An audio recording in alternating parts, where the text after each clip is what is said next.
Alors, bienvenue à tous. Merci. Pour ceux qui ne me connaissent pas, mon nom est Ève Bélanger. Et pour ceux qui me connaissent, heureuse de vous revoir. Je suis agente de liaison chez Corridor Appalachien, puis j'ai le plaisir aujourd'hui de vous accueillir pour en apprendre plus sur les diverses façons de protéger sa terre, tout en demeurant un propriétaire.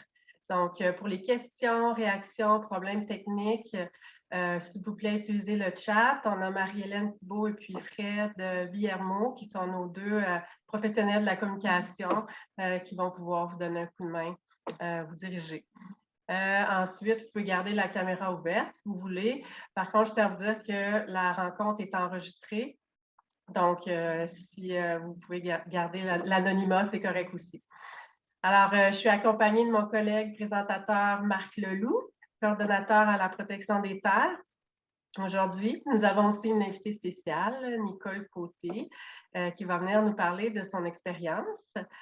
J'aimerais bien sûr remercier les bailleurs de fonds collaborateurs qui ont permis la réalisation de cette activité aujourd'hui, entre autres au fédéral, Environnement, Changement climatique Canada, dans le cadre du projet de lieux prioritaires désignés par les collectivités pour les espèces en péril, ainsi que la Fondation ECO, une fondation privée qui nous soutient grandement dans les diverses activités qu'on fait. Bienvenue aussi aux membres affiliés. J'en ai vu quelques-uns de Corridor Appalachien qui font un travail remarquable localement et puis sans qui nous ne serions pas ici aujourd'hui. Donc, on commence avec la présentation. Tout le monde est présenté ici. Alors, maintenant, je vous présente Corridor Appalachien. Pour ceux qui nous connaissent un petit peu moins, nous sommes un organisme à but non lucratif qui a été créé en 2002 et qui a pour mission de protéger les milieux naturels de la région des Appalaches du sud du Québec. Je vous présente notre conseil d'administration ici et notre équipe, 15 personnes de l'expertise à revendre, des biologistes, aménagistes, nos directeurs qui sont en haut ici, la communication, une adjointe administrative, notre directrice générale, Mélanie Lelièvre, ici. Alors, voilà. Ensuite, nos 4 champs d'expertise se déclinent ci-dessous. Action de conservation d'abord, puisque ce qu'on fait essentiellement, c'est accompagner les propriétaires, peut-être comme vous, dans des projets de conservation. On donne conseil, assistance auprès des organismes partenaires également. On travaille aussi beaucoup avec les municipalités.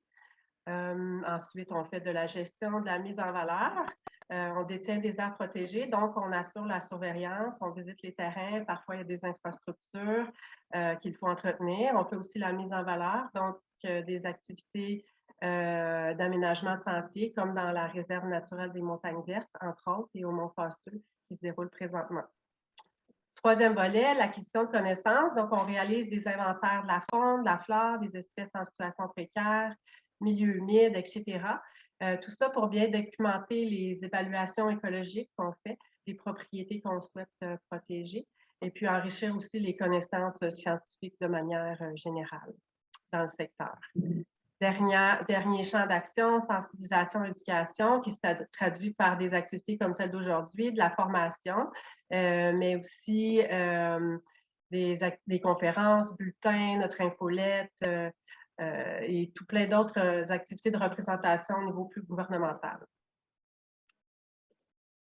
Et voilà. Et je les ai nommés plus tôt, nos 17 membres affiliés qui œuvrent sur notre territoire d'action. Il y a aussi Conservation de la Nature Canada qui travaille, nous, plus au niveau national. Donc, l'étendue des aires protégées dans ce beau secteur, là, je vais juste voir si ce n'est pas la slide suivante. Oui, voilà. On en est maintenant à plus de 15 260 hectares. C'est un travail de collaboration. Sachez que le réseau des membres affiliés de Corridor Appalachien, c'est un modèle qui est unique au Québec et qui a fait ses preuves. C'est pour ça qu'on a autant de retombées en termes d'aires protégées sur le territoire. Parce que tous ces gains-là, en frais d'aires protégées, c'est tous les petits points rouges que vous voyez à votre droite. c'est le fruit d'un travail collaboratif. Donc, peut-être vous connaissez un organisme dans votre secteur qui accomplit ce type de projet, mais sachez que c'est grâce à eux qu'on en est maintenant à 15 000 plus hectares aujourd'hui. Donc, si on fait un recul à l'échelle de l'Amérique du Nord, on voit ici les mouvements modélisés des différents groupes d'espèces en réponse au changement climatique. On sait que les espèces vont se déplacer, plus la température va fluctuer. Donc, on voit le goulot d'étranglement qui se situe au cœur de notre territoire. Je ne sais pas si vous voyez ici. Ça démontre l'importance de maintenir des milieux naturels de qualité, puis des zones de connectivité pour s'assurer le mouvement de ces espèces-là au fil du temps. Vous le savez, on en parle, l'urgence d'agir, le contexte de la crise climatique. On veut donc, c'est ça, aller plus loin ensemble, puis c'est le but de notre activité aujourd'hui parce que vraisemblablement, on ne pourra pas atteindre un objectif de 30 d'air protégé là, sans la contribution des initiatives privées dans la conservation.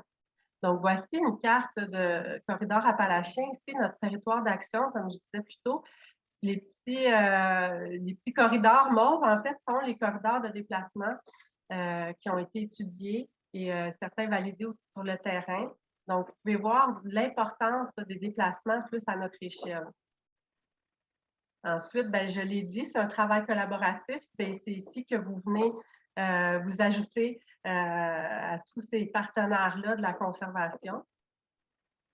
Et c'est maintenant que je vous présente Marc Leloup, notre coordonnateur à la protection des terres, et qui va aller plus en profondeur avec vous sur le sujet d'aujourd'hui, à savoir comment protéger votre terrain tout en restant propriétaire. Marc, est-ce que tu es parmi nous? Oui, bonjour à tout le monde. Donc, moi, je vais reprendre la suite. Ève, je comprends que toi, je vais partager, moi, ma présentation. Oui, exactement.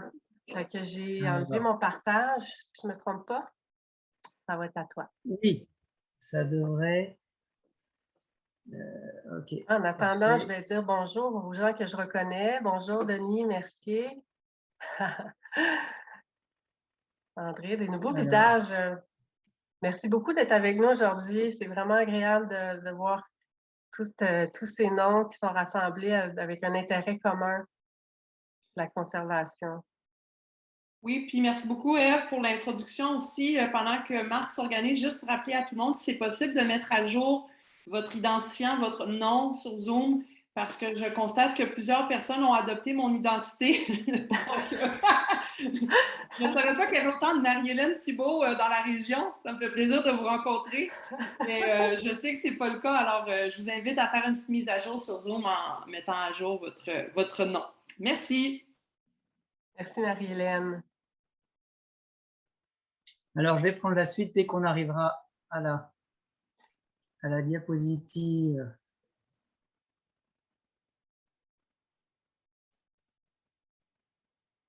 Alors, ça, on l'a fait. Désolé pour ce...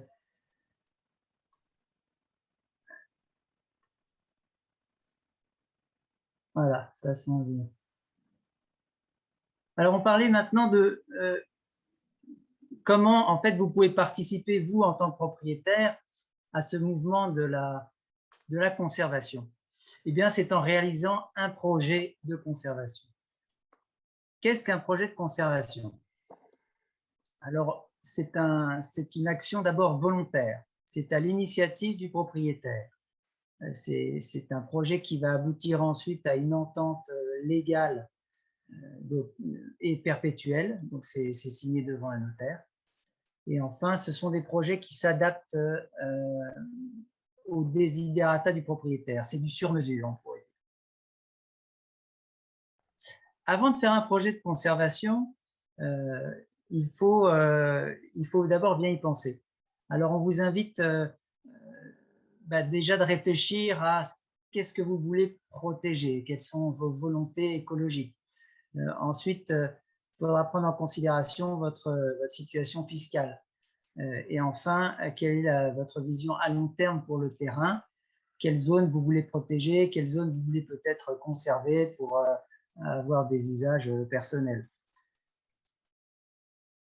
Ensuite, quand on a mené ces réflexions, eh bien, on va avoir le choix de plusieurs options de conservation. Alors, on voit sur cette diapositive toutes les options de conservation existantes. Celles qui nous intéressent, eh bien, c'est celles qui sont à gauche, c'est dans le cas où vous demeurez propriétaire. Les deux grandes familles, en fait, de projets de conservation, on pourrait les classer. D'un côté, vous demeurez propriétaire, et de l'autre côté, vous allez céder votre propriété ou en entier ou une partie. Donc, je vais passer rapidement en revue là, les différentes options. En fait, il y en a 5. D'abord, vous demeurez propriétaire, c'est la réserve naturelle. Plus précisément, c'est la reconnaissance d'une réserve naturelle.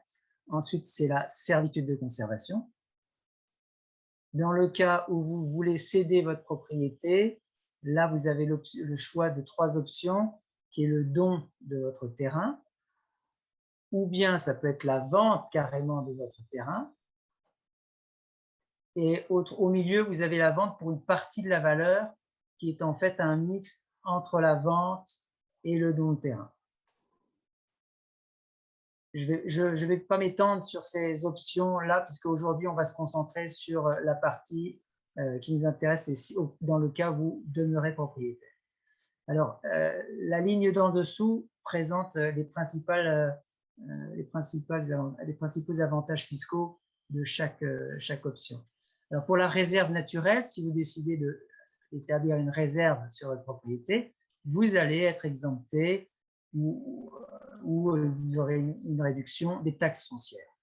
Enfin, si vous voulez établir une servitude de conservation, bien là, vous allez recevoir un reçu fiscal qui va être égal à la juste valeur marchande de la servitude qui sera établie par un évaluateur agréé.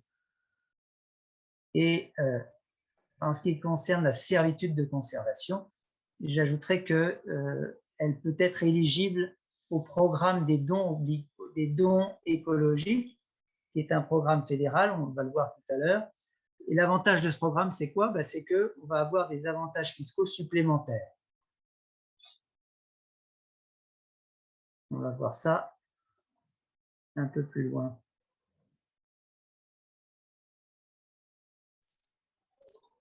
Alors, on va commencer par la première option de conservation, et si vous voulez rester propriétaire, c'est la servitude de conservation. Qu'est-ce que c'est? C'est une entente entre un propriétaire et un organisme de conservation dans laquelle le propriétaire va renoncer à certaines activités sur la partie du terrain sous servitude.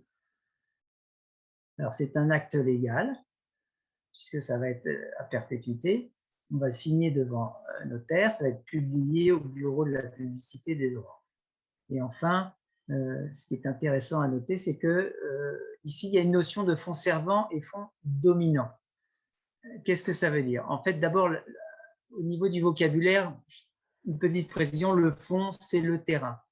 Ensuite, pour faire une servitude, il y a la notion de service, servitude-service, et votre terrain doit, pour faire une servitude, rendre un service à un autre terrain qu'on va appeler terrain, un fonds dominant, qui sera à proximité de votre propre terrain. Alors, je vais prendre un exemple. Par exemple, vous avez sur votre terrain un ruisseau, et puis qui coule, c'est le fond, sur votre fond servant, et qui va alimenter un lac sur un terrain à proximité, et le terrain à proximité sera le fond dominant. Il y a 2 sortes de servitudes de conservation. Il y a la servitude réelle de conservation, c'est celle qu'on vient de voir en fait. C'est là où vous avez la présence d'un fonds dominant à proximité. Puis c'est la majorité des options des servitudes de conservation. Il en existe une autre. Admettons qu'il n'y ait pas de fonds dominant à proximité de votre terrain. À ce moment-là, vous dites, bon, ben, je ne peux pas faire de servitude. Eh bien si, vous le pouvez avec la servitude personnelle. Et ce n'est plus une servitude qui va être vis-à-vis d'un fonds dominant, mais cette fois-ci, elle va être en fait au bénéfice d'un organisme de conservation. Et cette option-là, maintenant, enfin, cette servitude personnelle de conservation est admissible au programme des dons écologiques. On va en reparler un peu plus loin. Voyons voir maintenant les avantages et inconvénients de cette formule. Donc, vous décidez de faire une servitude de conservation pour protéger à perpétuité le terrain. Donc, c'est l'essentiel là, ici. Hein, c'est la protection des milieux naturels à perpétuité. Ça, c'est le premier avantage. Le deuxième, c'est que vous restez propriétaire. Bon, ça va de soi. Ensuite, vous avez une certaine flexibilité puisque vous pouvez continuer à faire une certaine exploitation agricole dans certaines mesures et forestière. Ce n'est pas tout à fait figé. Ensuite, vous déterminez les limites de la servitude. Ça peut être une portion de votre terrain.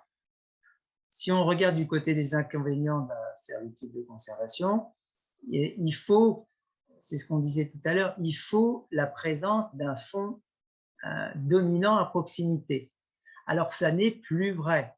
Depuis 2018, ça n'est plus vrai puisque maintenant, on peut établir une servitude de conservation sans avoir ce fameux fonds dominant à proximité. L'inconvénient aussi, c'est que, bon, en tant que propriétaire, c'est de vous continuez de payer les taxes foncières, bien sûr. Voyons voir les avantages fiscaux. Alors, si j'ai une servitude de conservation, je vais recevoir, dans le cas d'un don de servitude, je peux faire un don de servitude, c'est la majorité des servitudes en ce qui me concerne, eh bien, je vais recevoir un reçu fiscal qui va être égal à la juste valeur marchande, qui va être établi par un évaluateur agréé. En fait, quand vous faites une servitude, que vous renoncez à faire certaines activités sur votre terrain, c'est un renoncement. Donc, c'est un petit peu comme une perte de jouissance. On va voir les exemples tout à l'heure. Cette perte de jouissance, en fait, elle équivaut à une certaine valeur qui va être estimée par un évaluateur. C'est ce qu'on appelle la juste valeur marchande de la servitude. Et bien, en compensation de l'abandon de ces activités que vous allez consentir, on va vous donner un reçu fiscal qui va vous permettre d'avoir un crédit d'impôt au fédéral et au provincial. Et si votre don de servitude est éligible au programme des dons écologiques, on en reparle dans un instant, à ce moment-là, vous avez un avantage supplémentaire puisque vous n'aurez aucun gain en capital de comptabiliser sur le don de servitude, ce qui est normalement le cas. Maintenant, qu'est-ce que ce fameux programme de dons écologiques? Alors, c'est un programme fédéral qui permet d'obtenir des avantages fiscaux et également au niveau provincial, ces avantages fiscaux, ils sont cumulatifs. Il faut que votre terre, pour cela, soit déclarée éco-sensible, donc de haute valeur écologique. C'est un programme qui existe depuis 1995, qui a connu un très grand succès, puisqu'on a à plus de 1500 dons écologiques, avec 200 000 hectares protégés. Les conditions aussi pour que ce soit admis éligible au programme des dons écologiques, c'est que l'organisme qui va être bénéficiaire du don doit être attesté par le ministère de l'Environnement. Ça peut être aussi d'ailleurs une municipalité ou même le gouvernement.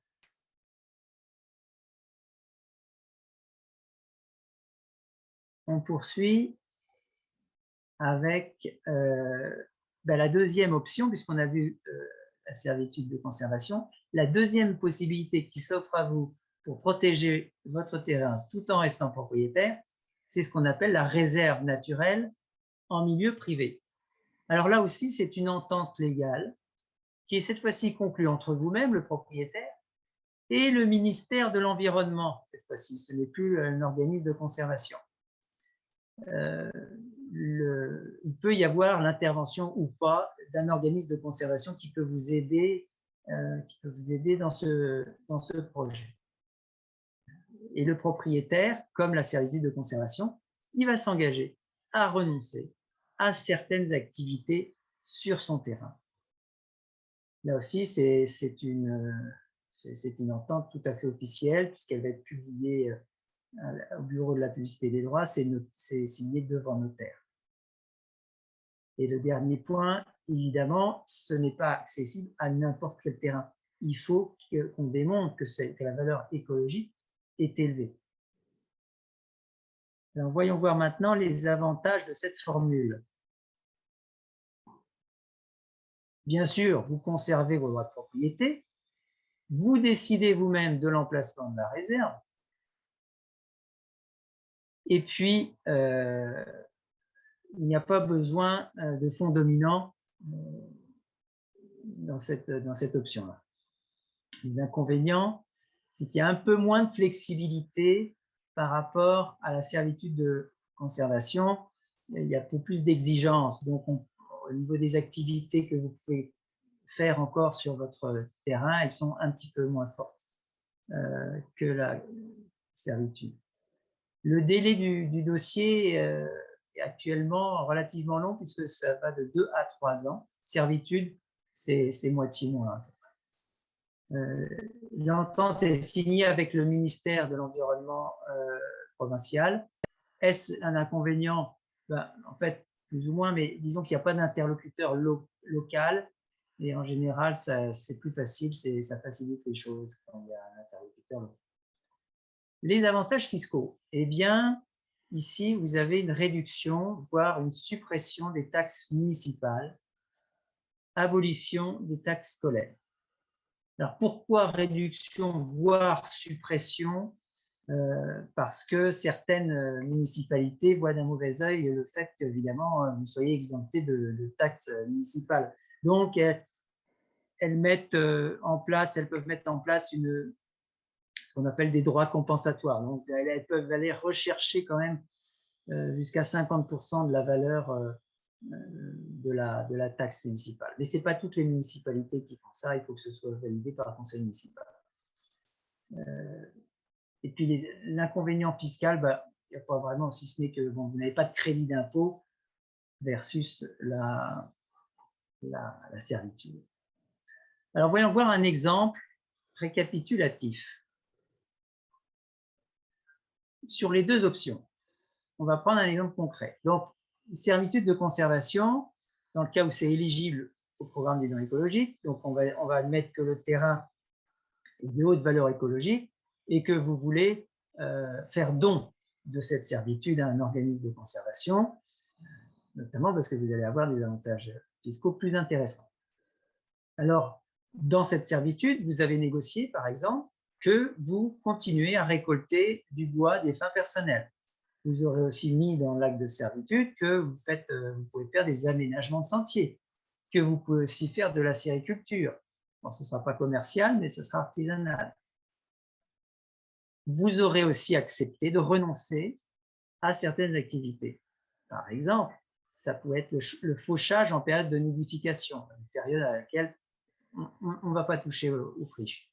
Ensuite, on va renoncer à faire tout développement immobilier. Et là encore, ce sont des exemples. Là, il y a la foresterie dans les milieux fragiles. Ce sont des choses auxquelles il faut renoncer si on veut avoir une servitude de conservation éligible au programme des dons écologiques. Donc, si on s'est mis d'accord sur cette servitude, c'est une perte de jouissance quelque part qui va être compensée, qui va être mesurée d'abord. Elle est mesurée, elle est estimée à 50 000 $, juste valeur marchande, et elle est compensée en quelque sorte par un reçu pour don écologique que vous allez recevoir. Ce 50 000, c'est avec ce 50 000 que sera calculé votre crédit d'impôt que vous allez pouvoir appliquer sur 10 ans. Voilà pour la servitude de conservation. Ce n'est pas coulé dans le béton, c'est un exemple, bien entendu. Mais les principes sont là. Réserve naturelle, là c'est pareil. On va pouvoir faire quand même quelque chose sur sa portion de réserve naturelle. Il est possible qu'on récolte un petit peu de bois, qu'on fasse des randonnées pédestres et même un peu d'acériculture. Par contre, il y a des choses comme la coupe forestière à des fins commerciales, activités agricoles, des aménagements de sentiers en milieu fragile et du développement immobilier. Tout ça, on va oublier. Les avantages fiscaux, on les a vus tout à l'heure, c'est la suppression ou réduction des taxes municipales et scolaires correspondant à l'aire désigné. Alors après qu'on ait fait ces deux projets, enfin un des deux projets, on pourrait même d'ailleurs faire l'un après l'autre. Après la signature, qu'est-ce qui se passe de façon administrative? Donc, ce sont des actes qui vont être publiés au registre foncier du Québec. Si c'est une servitude qui est éligible au programme des dons écologiques, le donateur va recevoir le visa fiscal, en fait, qui est la validation de la haute valeur écologique de votre terrain. Il va l'envoyer en même temps que sa déclaration d'impôt. Il va y joindre aussi la justification, l'attestation du gouvernement de la valeur de la servitude qui aura été établie. Et enfin, le reçu de charité de l'organisme de conservation. Et tout ça va être joint à votre déclaration en fin d'année, ce qui va vous permettre d'avoir vos avantages fiscaux. La réserve naturelle, elle est publiée, c'est une entente au registre foncier et à la Gazette officielle du Québec. Alors, une question se pose souvent. Bon, c'est bien beau, je fais une réserve naturelle, je fais un projet de servitude, voire les deux. Et qu'est-ce qui se passe si je vends mon terrain? Si je le transmets à mon fils? Bon, eh bien, à ce moment-là, c'est très simple. On parle ici de perpétuité, donc la servitude et la réserve naturelle continuent d'exister pour les futurs propriétaires. C'est aussi simple que ça.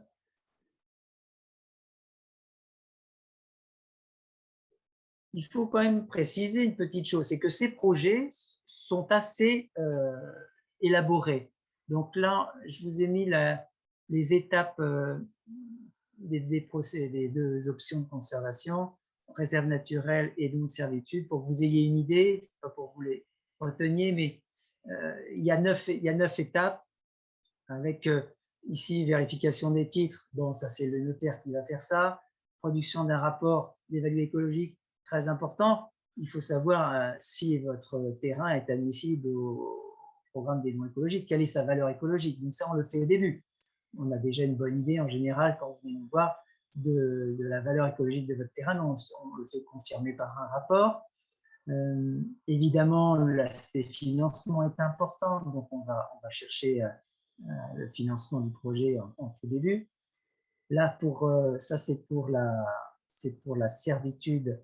On va aller déterminer la juste valeur marchande. Ça c'est assez important comme étape, évidemment, à savoir quel va être votre avantage fiscal in fine. Alors ensuite, on a plusieurs échanges avec les gouvernements. Là, c'est ici avec le ministère provincial de l'environnement pour obtenir sa validation de la valeur écologique de votre terrain. Et c'est avec lui aussi qu'on va faire une demande pour la reconnaissance de la réserve naturelle. On va avoir aussi un échange ici avec le ministère fédéral cette fois-ci, parce que c'est lui qui va valider la valeur de la servitude, de la juste valeur marchande. Ensuite, encore un échange important, puisque là, on va voir la réponse du provincial en ce qui concerne la valeur écologique. Est-ce que oui, effectivement, vous allez avoir votre visa fiscal, ou il va aussi se prononcer sur l'éligibilité de la réserve naturelle. Et, à la fin, il y aura une vérification du rapport de la juste valeur marchande par le ministère fédéral qui va valider que c'est bien ce montant-là dont il va falloir tenir compte. Et le ministère, lui, provincial, par contre, va faire la rédaction de l'entente de la réserve naturelle.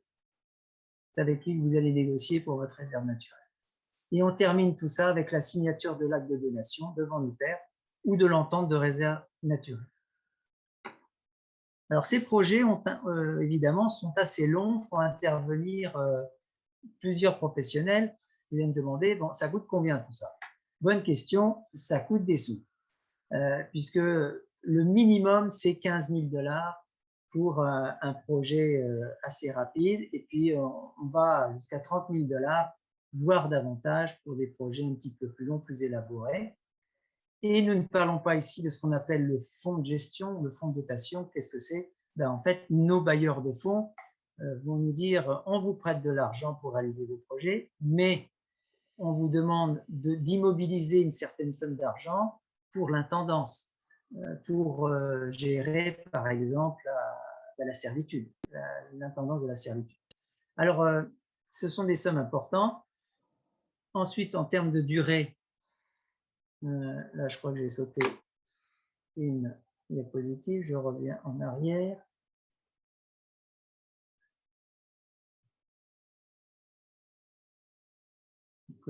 Alors, attendez, parce que là,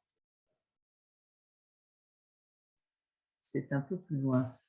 Voilà, je reviens sur la bonne diapositive. Alors, donc la durée de ces projets, c'est de 12 à 18 mois. La prise en charge de toutes les démarches administratives et le suivi sont assurés par l'organisme de conservation. Donc ça, c'est une bonne nouvelle pour vous, propriétaires. En résumé, ce sont des projets qui ne vous coûtent rien, si ce n'est du temps et de l'investissement et évidemment de la réflexion. En conclusion, qu'est-ce qui se détache? Eh bien, vous voulez protéger votre terrain, vous le faites certainement déjà. Vous voulez le faire à perpétuité, s'offre à vous le don de servitude ou la réserve naturelle. Le don de servitude, c'est pour avoir un maximum. Vous pourriez faire une servitude simple, sans don, mais avec le don de servitude, vous allez avoir un maximum d'avantages fiscaux. Ces deux options vont vous permettre de rester propriétaire et de protéger à perpétuité. Vous allez pouvoir choisir la partie de votre terrain, et ça c'est important, qui devra être protégée, que vous souhaitez protéger. Voilà. Donc, ce n'est pas toute votre propriété. Vous allez pouvoir faire toutes les activités que vous souhaitez sur une partie qui ne fera pas partie de la réserve naturelle ou de la servitude.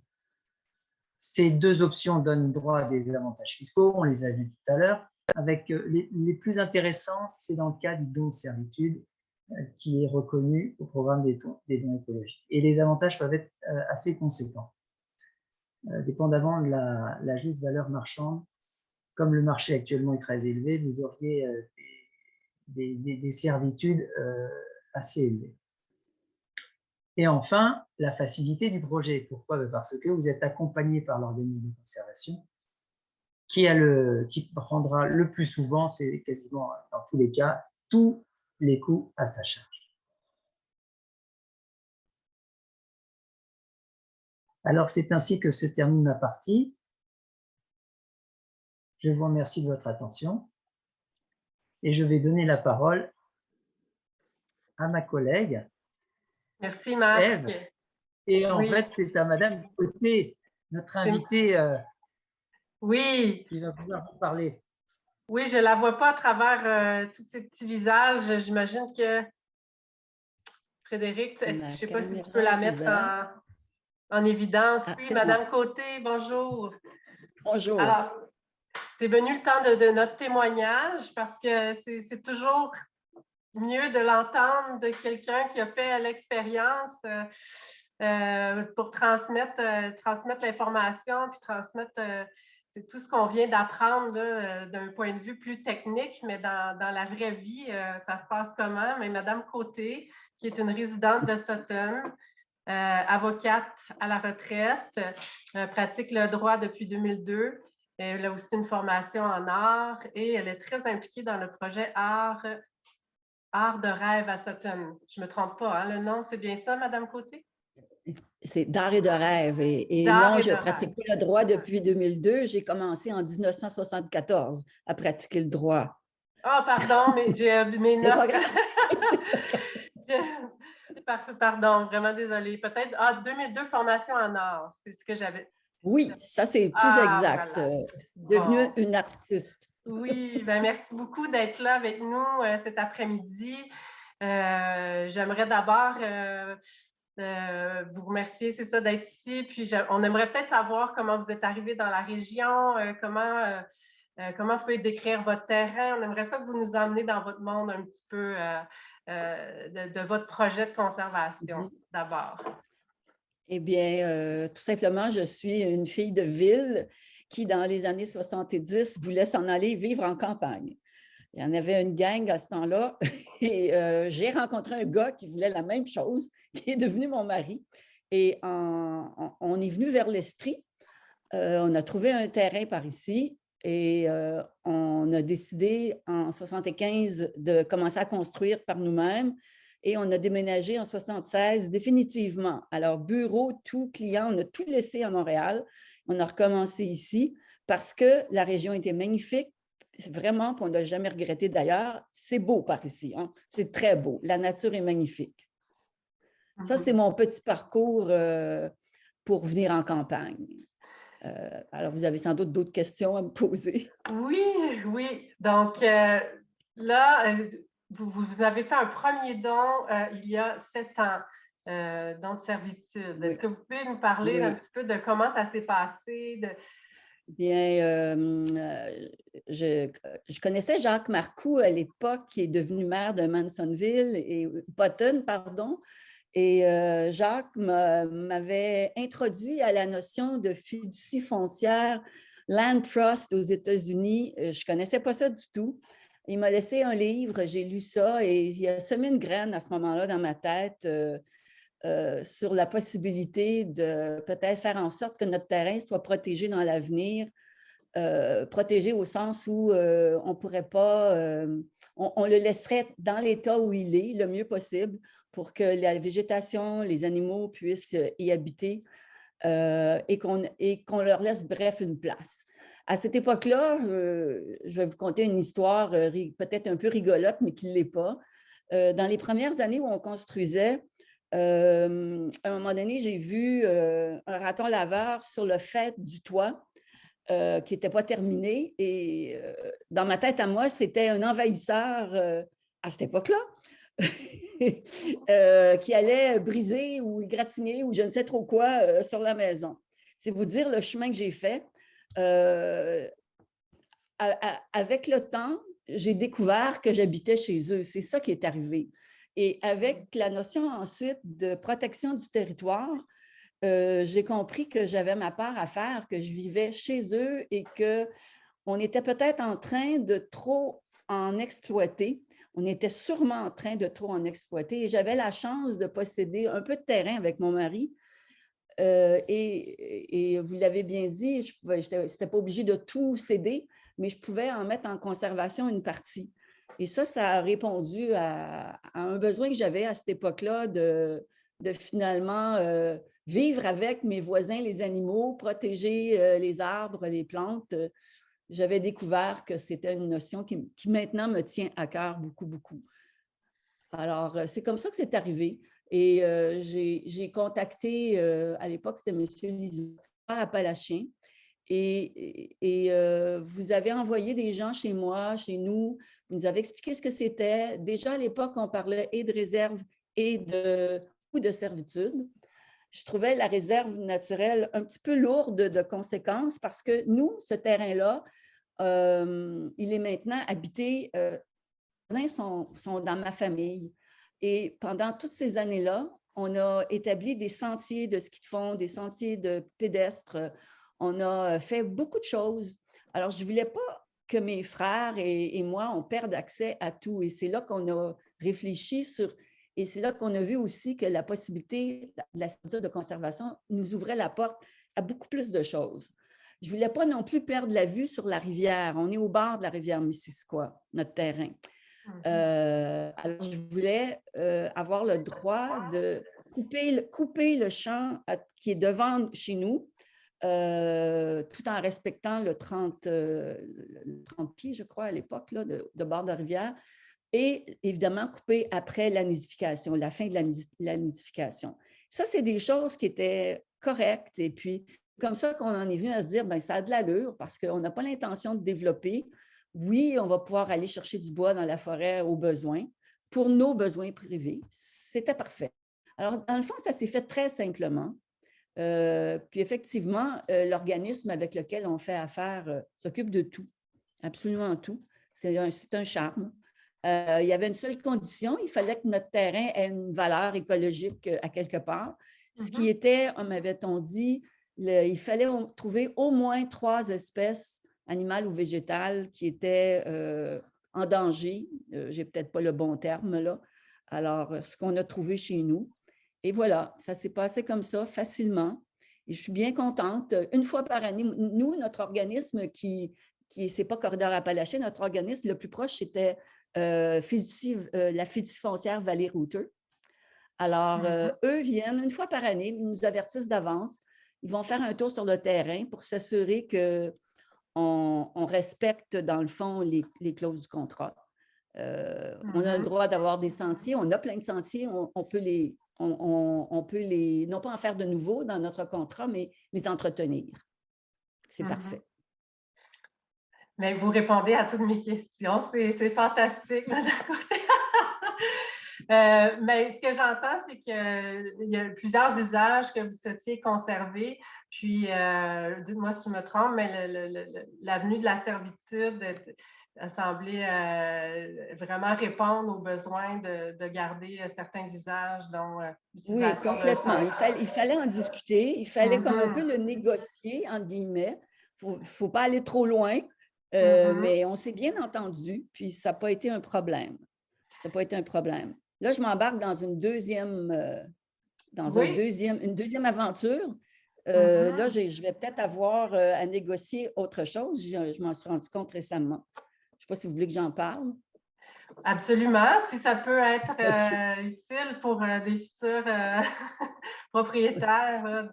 En fait, ce qui se passe, c'est que proche d'ici, proche de chez nous, il y a eu à vendre un terrain d'environ 120 acres il y a 2-3 ans, sur lequel il y avait plein de bâtiments abandonnés depuis très, très longtemps. C'était vraiment triste et ça devenait dangereux. Ce terrain-là était magnifique avec un ruisseau extraordinaire et lui aussi au bord de la rivière Missisquoi, en bonne partie. Alors, j'étais bien consciente que c'était un terrain très intéressant. Puis, j'étais aussi consciente qu'il y avait plusieurs de mes neveux et nièces qui voulaient venir éventuellement se bâtir quelque chose ici dans la vallée de Glen Sutton. Faut dire, je ne l'ai pas expliqué, mais c'est mon père dans les années 70 qui a acheté la terre où je suis, qui a fait en sorte que ses enfants pouvaient tous en prendre une partie. C'est ce qui est arrivé d'ailleurs avec le temps. Ça, tu ne le sais jamais, mais c'est ce qui est arrivé. Alors, c'est ce qui fait qu'on a tous une maison ici, pas côte à côte parce qu'on ne se voit pas d'une maison à l'autre, mais on est quand même tous le long de la Missisquoi, sur 2000 pieds de rivière. Alors, cet autre terrain-là, très grand, 120 acres environ, à vendre, je me suis dit, je pourrais peut-être faire ce que mon père a fait. Je sais qu'il est en zone blanche. Je vais demander à mes neveux et nièces, s'il y en a qui sont intéressés, de lever le doigt. Et ceux qui sont intéressés, je vais en prendre connaissance. On va établir un peu l'assiette où ça pourrait être, parce qu'ils sont pas mal jeunes encore. Et le restant, je le mets en servitude. Point. Final. Et c'est comme ça que j'ai recontacté le Corridor Appalachien. Et ben là, ça va faire sur 40, ça fait 48 hectares à peu près, là. Il va en rester au moins 40 hectares qui s'en vont en servitude une fois qu'on a établi qui en voulait. Puis c'est fait, là. On a bien avancé là-dessus. C'est fait. Alors, maintenant qu'on sait quoi, ça a été borné et c'est une question maintenant de pas grand temps maintenant avant qu'on puisse signer la servitude devant le notaire. Parce que là aussi, on a trouvé qu'il y avait plusieurs espèces qui avaient intérêt à être protégées sur ce terrain. Est-ce que votre expérience du premier projet a été utile à ce nouveau projet de Oui, parce que là, j'avais pas de crainte. J'arrivais pas dans un milieu inconnu, dans un univers inconnu. Fait que c'était facile à tout point de vue. Je savais comment c'est agréable quand même de travailler. Bien, il y a le biologiste au Corridor Appalachien qui vient pour vérifier ce qu'il en est. Fait que là, évidemment, c'est important ça, parce que s'il n'y a pas ces espèces en danger sur le dit terrain, il n'y a pas de servitude qu'on peut mettre là. Fait que ça c'est comme une étape bien, bien importante. Ensuite, c'est une question de discussion sur ce qu'on veut garder, ce qu'on ne veut pas garder. Là, l'exemple que j'ai maintenant, c'est puis que je n'ai pas bien étudié, c'est qu'on a découvert qu'une fois que toutes on a découvert cet été, alors qu'il a manqué beaucoup d'eau à Sutton, à Glen Sutton, il a manqué beaucoup d'eau. Beaucoup de gens ont perdu l'eau, leur puits ne fonctionnait plus. Ça a été assez dramatique dans le coin. Et voilà qu'on s'est rendu compte que sur ce terrain-là de 120 acres, il y a un puits qui est encore là. Puis on a constaté qu'il y avait, vis-à-vis l'ancienne maison, parce que j'ai tout fait démolir, un tuyau qui arrive et qui coulait sans arrêt, une belle eau claire. Ah, alors là, j'ai dit, oh, ben, il y a de l'eau là, alors que tout le monde en manque partout. Mais ce puits-là, il est sur la partie qui va s'en aller en servitude. Donc là, il faut que je renégocie quelque chose avec le corridor appalachien. J'imagine que ça ne sera pas un problème, c'est de conserver le droit d'utiliser l'eau qui est là. Mais là, ça, c'est quelque chose que je vous dis. Je ne crois pas que ce soit un problème, mais c'est bon de l'avoir constaté avant le contrat notarié. Oui, c'est ça. Marc, tu prends des notes. Il faut bien utiliser notre terrain. Oui. C'est tellement riche ce que vous nous racontez, Madame Côté. Merci beaucoup de ce beau témoignage. Peut-être avant de passer à la période de questions, ça serait quoi le conseil que vous aimeriez partager là, avec les propriétaires qui nous écoutent en ce moment? Il y a des organismes de conservation aussi, tout ça, mais de votre expérience, qu'est-ce que vous retenez et qu'est-ce que vous aimeriez passer comme message aux gens qui sont avec nous? Ce que je voudrais passer comme message, c'est que comme individu, si on a la chance d'avoir un peu de terrain, on a cette autre chance de pallier au fait qu'au Québec, au Canada, il n'y a pas assez de terrain en conservation pour la faune. Et moi, je trouve que c'est une chance qu'on puisse le faire pour ceux qui pensent, là, qui ont une sensibilité à ça. C'est vraiment une chance de pouvoir faire ça. On ne perd pas notre terrain, on peut l'utiliser. Je peux aussi vous dire que les avantages fiscaux sont remarquables, étonnants même. Comme on peut les étaler en plus, c'est pas rien. J'ai été étonnée de la dernière évaluation que j'ai reçue par l'évaluateur agréé. C'est un montant important qui représente presque mon coût d'achat il y a 2 ans et demi. C'est beaucoup. Dans 120 acres, là. C'est beaucoup. Alors, c'est très avantageux aussi. Si on paie de l'impôt, là, c'est très avantageux. Il ne faut pas l'oublier. Merci beaucoup. Merci, Madame Côté. Vous restez avec nous pour les questions. Oui. Si jamais les gens dans l'assistance ont des questions pour Madame Côté, elle reste avec nous. On a Marc. Je crois qu'on a d'autres collègues là, de Corridor Appalachien. Je ne vois pas tout le monde, mais selon la question, on va tenter des réponses. Sinon, on pourra vous revenir par courriel là, sans problème. Sachez aussi que on va vous partager la rencontre d'aujourd'hui par YouTube et aussi par courriel pour tous les inscrits. Est-ce que c'est de Marie-Hélène et de Frédéric, est-ce que on a des questions dans la salle, soit dans le chat, des mains levées, j'en vois pas, mais je vous invite à la répondre. Il y en a une, elle. Oui. Alors, c'est M. Serge Drolet qui a une question à poser. Je vais lui donner un droit de parole. Puis aussi, juste pour que tout le monde sache, il y a eu 2 questions qui ont été posées dans la discussion.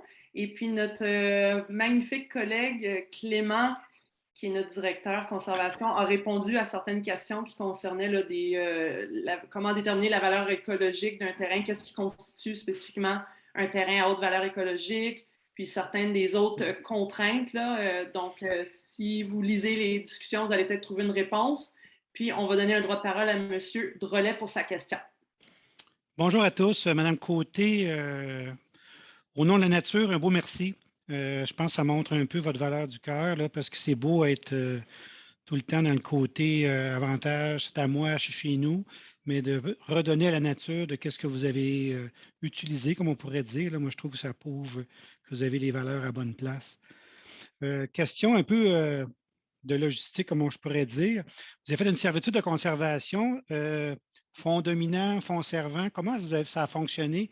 Avez-vous donné une partie, par exemple, à Corridor pour le fonds servant et le reste, c'est le dominant? Peut-être juste me dire comment ça a fonctionné là-dedans. Merci. Je peux vous répondre, mais à mon époque, ce n'était pas comme maintenant. Quoique, moi, j'ai dû donner, mon mari et moi, on a dû donner 1 acre de notre terrain à la fiducie foncière Vallée-Routeux parce qu'à cette époque-là, la loi était telle que la fiducie foncière était trop éloignée physiquement, selon les règles de l'époque, m'a-t-on dit. Alors, on a dû donner 1 acre de notre terrain et on a mis, je dirais, les 3/4, pas tout à fait les 3/4 en servitude. On s'est gardé 5 acres autour de la maison où on est complètement libre de faire ce qu'on veut, donc il n'y a pas de servitude là. Alors, ça s'est passé comme ça, mais il n'y a plus ce genre de problème-là. Il faut qu'il y ait un fonds dominant. Nous, c'est la fiducie foncière, Vallée-Routeux, mais il n'y a pas de don de terrain, juste un don de servitude à faire à ma connaissance maintenant, rien d'autre. Est-ce que ça répond à votre question? Oui, merci bien. Puis peut-être que les gens de Corridor vont pouvoir confirmer si ça fonctionne encore comme ça.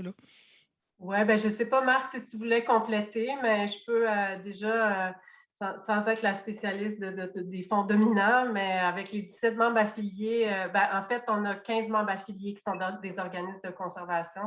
Chacun a un fonds dominant là, sur lequel vous pouvez vous greffer là, dans votre projet. À moins que c'est ça, il n'y ait pas d'organisme de conservation dans votre secteur. C'est là que, comme je crois l'exemple de Mme Côté, là, ça a dû être fait de cette façon-là. Est-ce que Marc, tu voulais compléter? Oui,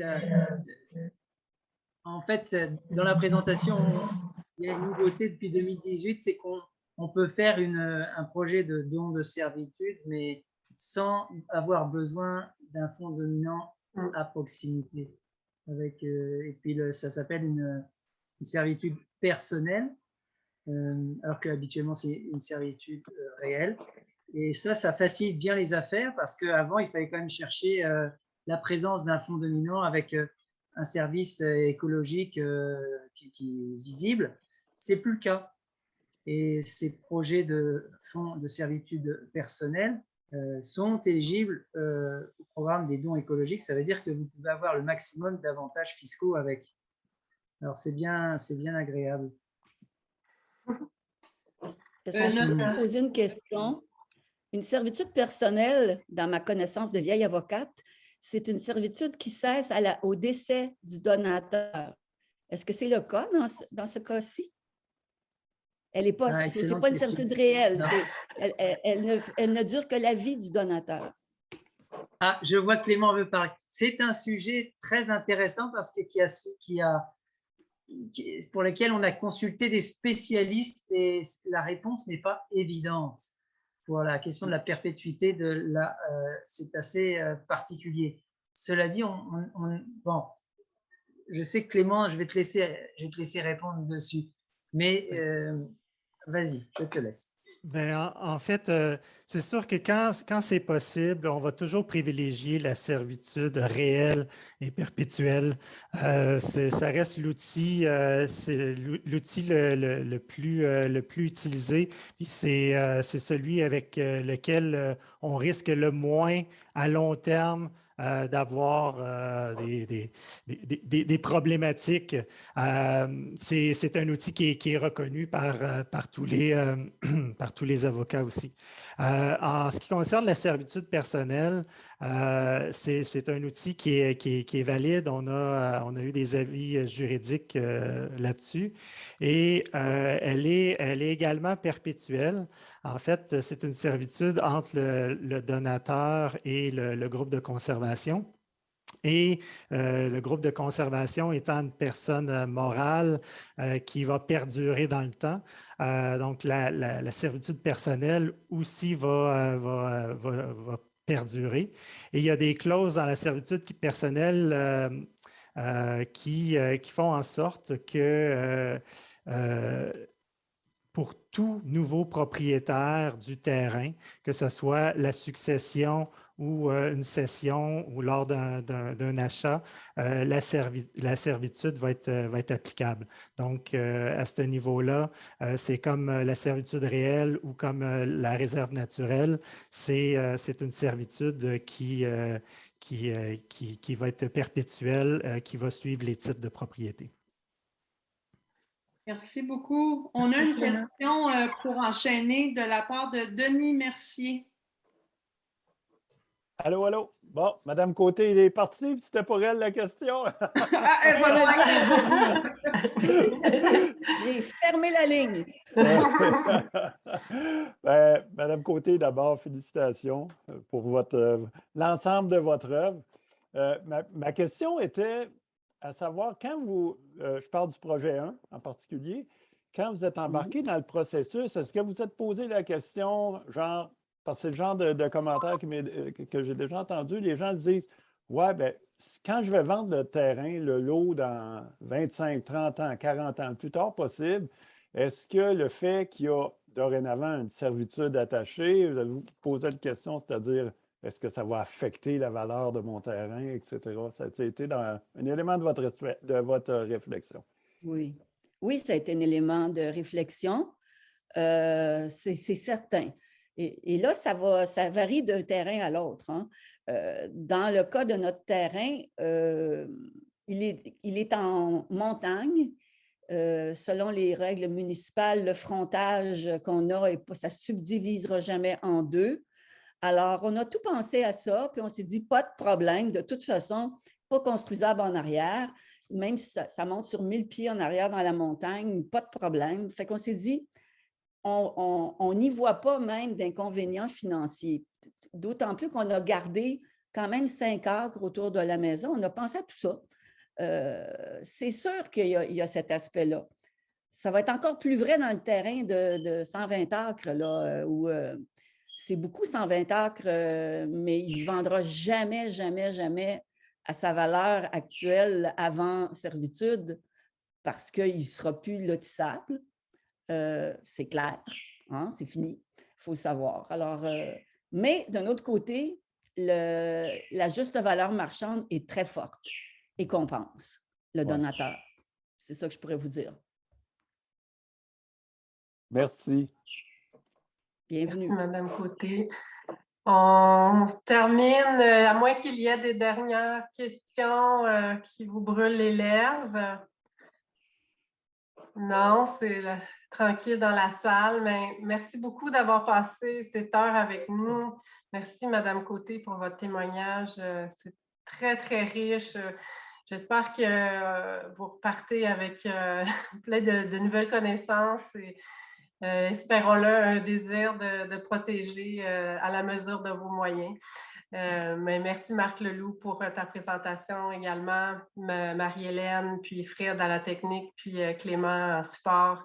Eh bien, je vous dirai à la prochaine.